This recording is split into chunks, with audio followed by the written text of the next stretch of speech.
ധനകാര്യ കമ്മീഷൻ നടപടികളിലെ പ്രധാനമന്ത്രിയുടെ ഇടപെടൽ സത്യപ്രതിജ്ഞാ ലംഘനമാണെന്ന് ഡിവൈഎഫ്ഐ അഖിലേന്ത്യാ president A Rahim M P. കാസർകോട്ട് മാധ്യമങ്ങളോട് പ്രതികരിക്കുകയായിരുന്നു അദ്ദേഹം.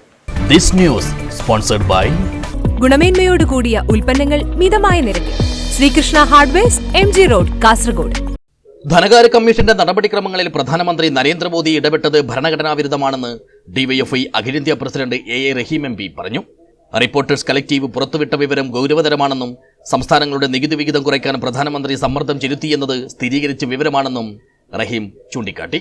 കേന്ദ്ര അവഗണനയ്ക്കെതിരെ ഡിവൈഎഫ്ഐ നടത്തിയ മനുഷ്യച്ചങ്ങലയുടെ ആദ്യ കണ്ണിയാകാൻ കാസർഗോട്ടെത്തിയ റഹീം പ്രസ് ക്ലബിൽ മാധ്യമപ്രവർത്തകരോട് പ്രതികരിക്കുകയായിരുന്നു.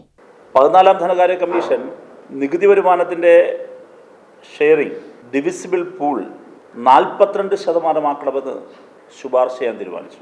സംസ്ഥാനങ്ങളുടേത് 32%, അത് 42% ശുപാർശ തയ്യാറാക്കുന്ന സമയം പ്രധാനമന്ത്രി നേരിട്ട് ധനകാര്യ കമ്മീഷൻ ചെയർമാനെ വിളിക്കുകയും ഒരു കാരണവശാലും 42% വർദ്ധിപ്പിക്കരുത് എന്ന് ആവശ്യപ്പെടുകയും ചെയ്തു. അത് അങ്ങേയറ്റം ഭരണഘടനാ വിരുദ്ധമാണ്, സത്യപ്രതിജ്ഞാ ലംഘനമാണ്.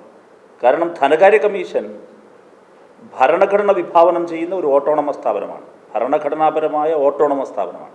അവർ സമർപ്പിക്കുന്ന റിപ്പോർട്ട് ഏതൊരു സർക്കാരിനും തള്ളാം, കൊള്ളാം, സ്വീകരിക്കാതിരിക്കാം. പക്ഷെ അവരുടെ പ്രോസസ്സിൽ ഇടപെടാൻ പാടില്ല. സ്വതന്ത്ര ഇന്ത്യയുടെ ചരിത്രത്തിൽ അങ്ങനെ ഒരു പ്രധാനമന്ത്രിയും അവരുടെ പ്രോസസ്സിൽ ഇടപെട്ടിട്ടില്ല. ആദ്യമായിട്ടാണ്. എങ്ങനെയാണ് 32%-ൽ നിന്ന് 42%-ലേക്ക് വർദ്ധിപ്പിക്കണമെന്ന ശുപാർശ 14ാം ധനകാര്യ കമ്മീഷൻ തയ്യാറാക്കുന്ന ആ പ്രപ്പോസലിലേക്ക് എത്തിയ സാഹചര്യം അതുകൂടി കേരളം ഇന്നത്തെ സാഹചര്യത്തിൽ ചർച്ച ചെയ്യേണ്ടതുണ്ട്. പ്രധാനമന്ത്രിയുടെ നടപടി സംസ്ഥാനങ്ങളുടെ ധനസ്ഥിതിയെ അട്ടിമറിച്ചു. മാത്രമല്ല, സംസ്ഥാനങ്ങളുടെ എല്ലാത്തരം പ്രവർത്തനങ്ങളെയും ഇത് ബാധിക്കുകയും ചെയ്യും. ഇതിനെതിരെ അതിശക്തമായ പ്രതിഷേധമുയരുമെന്നും കേന്ദ്ര അവഗണനയ്ക്കെതിരെയുള്ള മനുഷ്യച്ചങ്ങല ഐതിഹാസിക സമരമായി മാറുമെന്നും എ റഹീം അഭിപ്രായപ്പെട്ടു. നികുതി വർദ്ധിപ്പിച്ചാൽ സ്റ്റേറ്റിന് കൊടുക്കണം. ധനകാര്യ കമ്മീഷന്റെ ശുപാർശ അംഗീകരിച്ചാണ് 42% കൊടുക്കണം. അതുകൊണ്ട് നികുതി വർദ്ധിപ്പിക്കാതെ നികുതി വർദ്ധിപ്പിക്കുന്നതിന് പകരം സർചാർജും സെസ്സും വർദ്ധിപ്പിക്കും. ജനങ്ങളെ കൊള്ളയടിക്കുകയാണ്, ജനങ്ങളുടെ ജീവിത ചെലവ് ഉയർത്തുകയാണ്. ആ പണം മുഴുവൻ കേന്ദ്രം സമാഹരിക്കുകയാണ്, സ്റ്റേറ്റിന് ലഭിക്കുന്നില്ല. ഇത് രാജ്യത്തിൻ്റെ ഫെഡറൽ തത്വങ്ങൾക്ക്, ഫിസ്ക്കൽ ഫെഡറലിസത്തെ തകർക്കുന്നതാണ്. സംസ്ഥാനങ്ങളുടെ ധനസ്ഥിതിയാകെ അട്ടിമറിക്കുന്നതാണ്. ഇന്ത്യൻ യൂണിയൻ എന്ന ആശയത്തിന് തന്നെ കടക്കൽ കത്തിവെക്കലാണ് ഈ നരേന്ദ്രമോദി ഗവൺമെൻറ് ചെയ്യുന്നത്. വരുമാനം കേന്ദ്ര സർക്കാരിൽ കുന്നുകൂടുകയാണ്, എന്നാൽ സ്റ്റേറ്റുകൾക്ക് ഡിവൈഡ് ചെയ്ത് കൊടുക്കുന്നില്ല.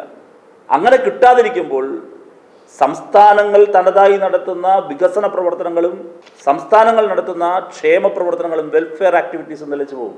നമുക്ക് അർഹതപ്പെട്ട വിഹിതം സ്റ്റേറ്റുകൾക്ക് ലഭിക്കേണ്ടതാണ്. അപ്പോൾ രാജ്യത്തിൻ്റെ ഫിസ്ക്കൽ ഫെഡറലിസത്തെ വലിയ തോതിൽ ഭരണഘടനാ തത്വങ്ങളെ കുഴിച്ചുമൂടുകയാണ് നരേന്ദ്രമോദി സർക്കാർ എന്ന് വ്യക്തമാണ്. അതിനെതിരായി വലിയ നിയമയുദ്ധത്തിലേക്ക്, രാഷ്ട്രീയ യുദ്ധത്തിലേക്ക് വിവിധ സംസ്ഥാനങ്ങൾ കടന്നു വരുന്നു.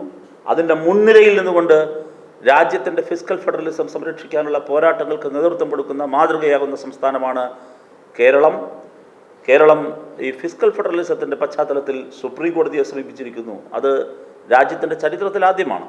ഡിവൈഎഫ്ഐ കാസർഗോഡ് ജില്ലാ സെക്രട്ടറി രജീഷ് വെള്ളാട്ട്, പ്രസിഡന്റ് ഷാലു മാത്യു എന്നിവരും അഖിലേന്ത്യാ പ്രസിഡന്റിനോടൊപ്പം വാർത്താ സമ്മേളനത്തിൽ പങ്കെടുത്തു. News bureau, Kasaragod.